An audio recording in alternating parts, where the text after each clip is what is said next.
working overtime. I never want my work to take over my life. I'm not looking for the best players, I'm looking for the right ones. If you're looking at 20 different things and you really only need to see the one thing, it's how can we get that one thing in front of you so you can just focus on that. You don't always have to overhaul everything. You're not expected to be good. You're going to make mistakes.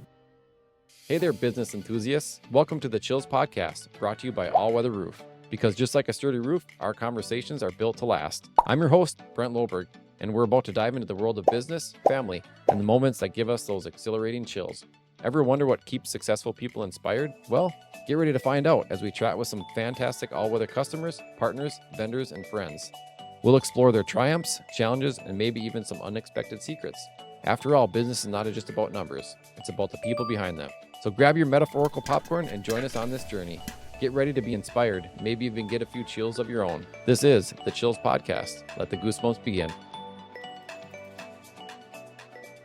Welcome. Thanks for coming in. Yeah. Sarah Becker, tell us a little bit about your business. So I am the owner of Clear Simple Business, and I do process improvement consulting with organizations. So it's really, if you think of what are the things you do on a day-to-day or monthly basis that don't work, or you really don't like doing them, and maybe you don't think there's a better way of doing them, my business comes in and shows you that, in fact, there is a better way of doing it and reducing the time and the errors and working with the systems that you have within your organization. So it's not about bringing in a shiny new software, but it's about looking at what you already have and how can we do the process better with what you already have. Okay. And how did you think to create this business? So I came out of Target. I worked at Target Corporation for about 6 years. I always felt like I should own my own business, but never quite knew what in. So there came a kind of a turning point at Target where they're letting people go. And so I started to think of my plan B outside of the corporate world.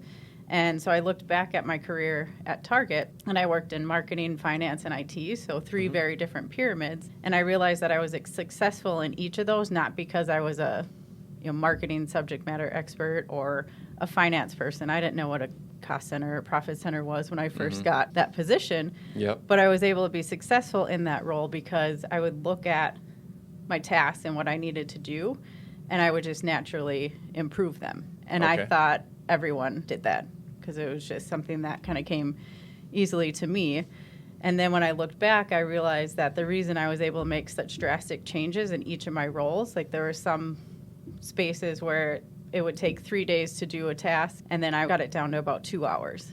Okay. And so almost every single role, it's like I'd get hired for 40 hours, and using the tools available to me and making changes and automating and having conversations with other teams, I would be able to get my tasks down to about 20 hours or less. And again, I thought everyone did that. And then it was kind of that turning point of like, okay, I might get let go. Let's look back at, what I did exceptionally well here at Target. Like Target gets a lot of the top talent in the area. So I was like, what did I do exceptionally well that no one else did? And I realized it was this process improvement piece and automating and creating efficiencies. And I looked back at my teammates and I realized there are only 2 or 3 people that I ran into that would naturally do this. And so I figured with smaller organizations, there's a good chance that they don't have anyone in there doing this type of work. Okay. And so that means that the processes they're probably doing are painful and could be done in a better way. Okay. And so I ended up jumping ship from Target and opening my own business around that premise of making life easier and more automated and efficient within kind of that smaller business space.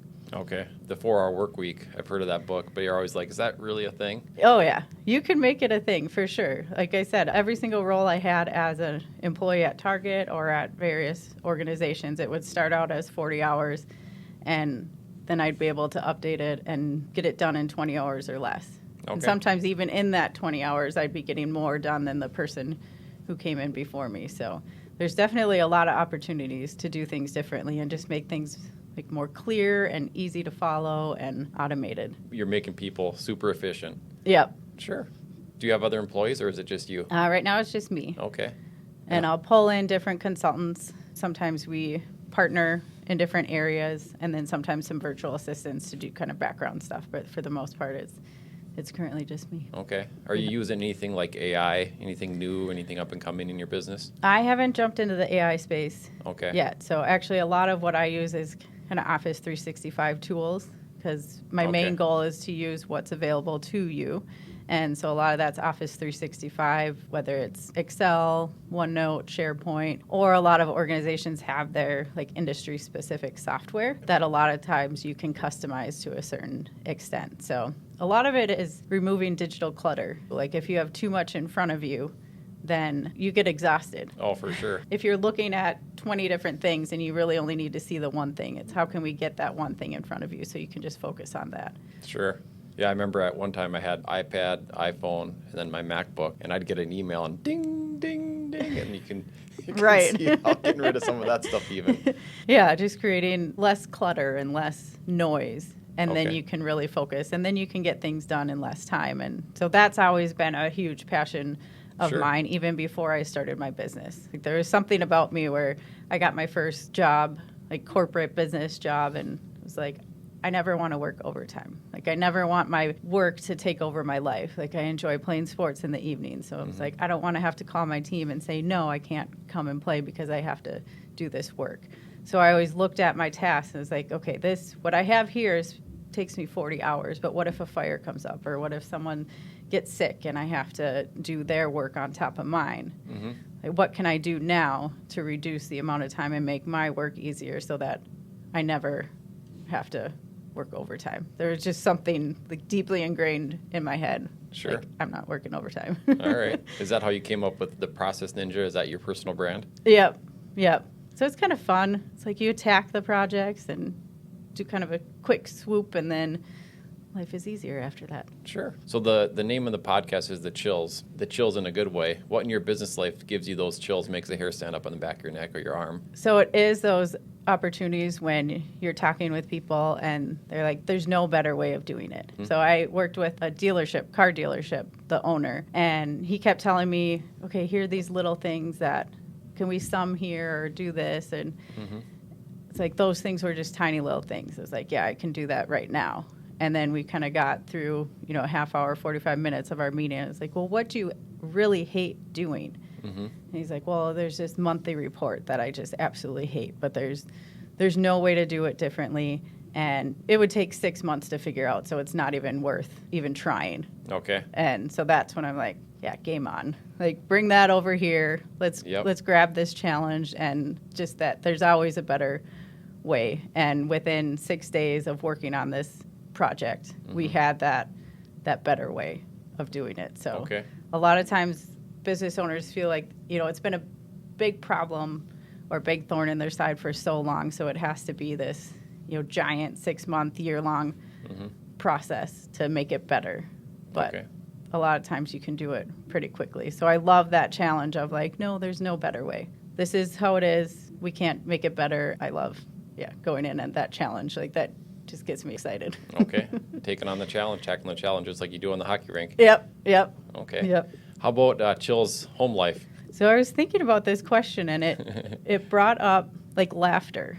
Okay. And I remember, I think it was 6 months or a year ago, seeing a quote. It essentially said, like, our job as parents is to teach our kids how to be responsible and kind of the rules and all that. But we can't forget that we need to also teach them how to enjoy life. Seeing that, it kind of made me pause. It's like, okay, I have high expectations for myself and my kids, but am I teaching them how to enjoy life? And then since then, I've been focusing more on like, okay, we can relax a bit.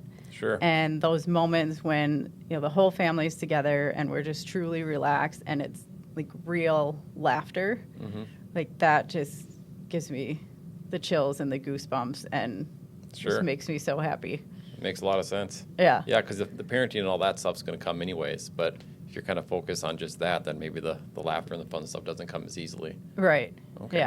Yeah. So what is your hockey background? Well, I grew up on a lake in Maple Grove, and so I always skated. We were always out there ice skating all winter when there was ice. Not this winter. There's not any ice, but but most winters, we would be out there with the neighborhood kids, and we'd be skating. And girls hockey wasn't really a thing when I was growing up, and it just wasn't an option younger. And then when I was about 12 was when women's hockey was in the Olympics, and so it became more visible and it became more of a thing to play. And so I started playing organized hockey when I was 12. on a girls' team. Okay. And I kind of had an advantage because I actually knew how to skate already. The struggle with hockey is other sports, like, well, you already know how to run. Yep. And so you can just go out and learn the game, whereas hockey, you have to learn how to run first, how to skate, and then kind of learn the game. So I kind of had an advantage over the other girls who had never skated before. Okay. So started when I was 12, then went on to play in high school at Maple Grove, and then went on to St. Ben's and played in college there. Okay. Awesome. And that was, like 5 years ago or something. Yeah. College. Yeah. And you were forward? Yep, I was forward. Okay. Yep. So I would say I'm a little too short to be a defender. Yep. And speed was really my strength. Okay. So I did that. And then now I play in a women's league Okay. in Minnesota. So still keeping it up.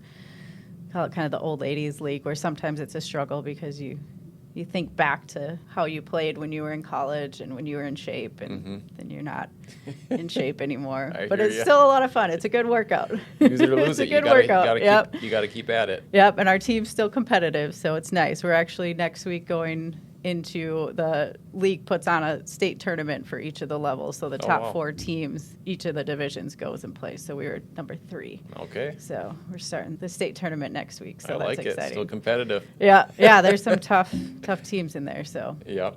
Awesome. So you got how many kids in hockey right now? I have 2 kids in hockey. Okay. So 11-year-old and a 9-year-old who are playing hockey. So second year squirt and last year mite for hockey people who know those terms. And then I also have a 7-month-old baby. So had a little baby girl in July. Awesome. So, Congrats. Yeah. Super it's- fun. You're in the middle of it all now. Yeah. It's a very fun, like that 6-7 month age is a ton of fun because they start, interacting more. So now the older kids were super excited when she came along. Didn't realize that as a newborn, they can't really do that much with her. Sure. So now these last few months, they can interact with her more, and they, enjoy getting her to giggle or to scream or spit out her food or, Sure. all the fun stuff that the kids get to do. And Yep. then the parents have to be like, maybe not the peas all over the kitchen table. Exactly. I know it's fun, but let's do like the bananas or the applesauce that's not quite as bright and green. Sure. I miss those stages, but you do appreciate the new stages as well. Yeah, and it's just so different because it's like the older 2 are about just under 2 years apart. So it's just a different time having the 2 little ones and then having them so much older and then having the younger one. It's fun to see like the newborn process through their eyes. Sure. Yeah. Super fun. Do you take anything from your hockey life into your business life? Anything that you've learned or? There's so much. I do process improvement work, but ultimately I do a lot of people work with organizations as well, because as I'm sitting with people and reviewing their processes, they're telling me a lot of things about what they like and don't like about the specific process, but then it also end up being a sounding board with kind of the people side and how people are being treated. And so I've kind of gotten a bit more into that culture space and how people interact, because I feel like sometimes it can be, we're talking the talk with, we want to be the best place to work for our employees, but then our actions and the walking the walk can sometimes contradict that. And a lot of that can be our own beliefs on what it means to be a leader and what that means on how we treat our employees. But then just coaching this year with my daughter's team, I kind of had an aha moment where I saw, you're always trying to create those team dynamics and this really great culture that can lead to success and wins, but also, more importantly, in youth sports is the opportunity to become better and to learn and to learn so many valuable tools like working together and own individual skills and valuing diversity. Like you can't have all fast forwards on your team. Like you need a good goalie, you need defenders, so valuing those different roles. And it was quite this aha moment of so much of what so many business leaders strive for in their business cultures really has a strong connection to that sports team. And I think so many people can think back to their youth sports experience or maybe high school or college or whatever they played and think back to that one team that was just really, really good. Not just skill-wise, like we're winning, but it was a great place to be, and it was supportive. And so I've started doing kind of a blog series with exploring, what things do we do in sports that create this great team dynamic, and how can we kind of lift and land that into the business space. And I've just found so many different correlations between, how we would treat a sports team and create a valuable sports team, and then how we can do that within our business. So Okay. you can check out my blog, All right. clearsimplebusiness.com, and I got 2 out there now. Every time I write one topic, I think of 5 more. Or when I experience, my daughter's team, and they kind of present me with something, whether a challenge or just a like, oh, that worked. Like, yay. Yep. Like, there's just so many things you can relate back to kind of that business culture. Sure. Yeah, what you were talking about reminded me of the quote in The Miracle with her Brooks, where they're picking the guys for the team, and the guys said, you're missing some of the best players here. And he goes, I'm not looking for the best players, I'm looking for the right ones. So Right. that kind of reminded me of what you were talking about with the team and whole team dynamic. And Yeah. So- Like, there's so many different roles for people to play within a sports team, and then even within a business, and, making sure you have the right people in the right seats, and that you're supporting them in the right ways Yep. and letting them practice. Like, I think that's something that we lose in business, is that reminder of, like, we all still need to practice. Like, if we want our team members to get better, then we have to give them that opportunity to practice. And with that, like, you're going to make mistakes. You're not expected to be good. When you're coaching kids, you don't expect them to be good at something the first time they do it. But us as adults, a lot of times we expect ourselves, like, oh, well, the first time I do it, I'm going to be an expert at it. Yep. And then when we're not an expert, then we just shut down. And we're like, well, I guess I can't do that. But being able to create that space of kind of safety and practice is when, your organization can really soar, because you're constantly learning and developing and getting better. Yeah, I like it. Any tidbit of advice you can share with the audience to help them in their business? There's always a better way. More efficient? Yep. There's so many times where companies will tell me what their most painful task is or their process. And a lot of times I get, well, it is what it is. There's nothing that we can do to make it better. And that's not true. There's always ways to be constantly improving. So looking for those opportunities to be constantly changing. Even tiny little small tweaks can have a huge impact. So, you don't always have to overhaul everything, but just be looking for those tiny little tweaks that can have a huge, huge impact. Bonus question for you. Uh-oh. Favorite hockey movie? Well, Miracle is really the top Yeah. movie. I do Mighty Ducks. I was at the age where I was kind of the same age as the actors as they're going. So that's a great movie. Although if you actually look at it through a hockey lens, it's not the best, like, hockey skills. So your critique in the... When you critique where it's skills like Emilio Estevez is holding the stick wrong, like the butt end of the stick is like way up, and you could tell he can like barely stand on the ice, and they take their helmets off on the bench all the time. That doesn't happen. Yeah. And then in the second one, you're in the Olympics and you have a kid who can't stop. Like, come on, that's not real life hockey, but it's entertaining. So, sure. Yeah. Super fun. I would agree. Miracle was a really good one. Yeah, I love watching, if you've watched the behind the scenes stuff, because almost all the actors were actual hockey players, and I've watched the behind the scenes, and they talk about how, like, it felt more like a hockey tryout than it did like acting, for a movie tryout, because they actually put them through like hockey drills and stuff. So they really had a focus on hockey and making sure that was accurate. Sure. Kurt Russell did an amazing job. Oh, didn't yeah. He? I mean, he was all in. I mean, you do look at some of the actual footage of the Olympics and Herb Brooks, and even some of the players actually even kind of look alike. Yeah. Yeah, they did a great job like depicting that. Unbelievable. Yeah. Yeah. What's the best way for people to get in touch with you? Email, so it's Sarah with an H at clearsimplebusiness.com. Okay. Otherwise, website. You can find me on LinkedIn. All right. Well, I think that's it. Thanks for coming in. Yeah, thanks It's good for to having meet you. me. You too. Yeah.